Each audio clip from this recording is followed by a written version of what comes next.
crec que aquesta és una iniciativa ja consolidada, són 10 anys. Jo crec que se suma a dues coses, que és coneixement, una experiència nova per molta gent, i a més la gastronomia, i això fa una barreja que jo crec que és molt interessant. Quan puixes aquí pots veure una explicació astronòmica i això hi sumes una bona gastronomia i una explicació que normalment et fan una conferència interessant, jo crec que és una manera d'apropar cultura, lleure i gastronomia i és extraordinari.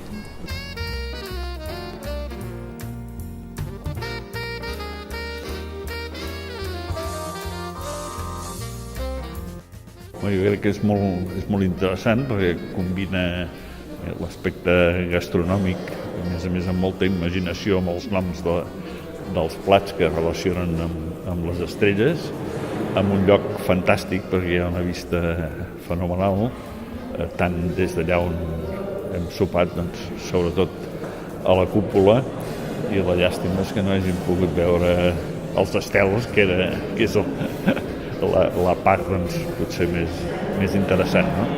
Però conèixer tot això que no és massa conegut per la gent de la ciutat, jo crec que val la pena. Ho he trobat molt interessant.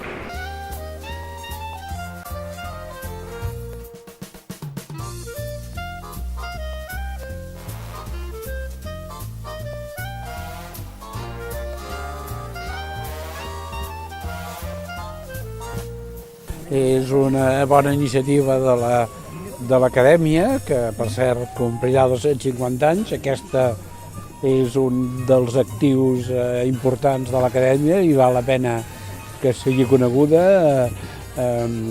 La vista des de l'observatori, avui és un dia amb núvols, però hi ha dies que no té núvols, és extraordinària, veure l'ambient de l'observatori, l'arquitectura, la vista de Barcelona, la companyia en els sopars, en fi, fa una nit molt completa, rodejada d'amics, amb una xerrada molt interessant, avui sobre globus aerostàtics des del Montsec, o sigui que una magnífica manera de començar el cap de setmana.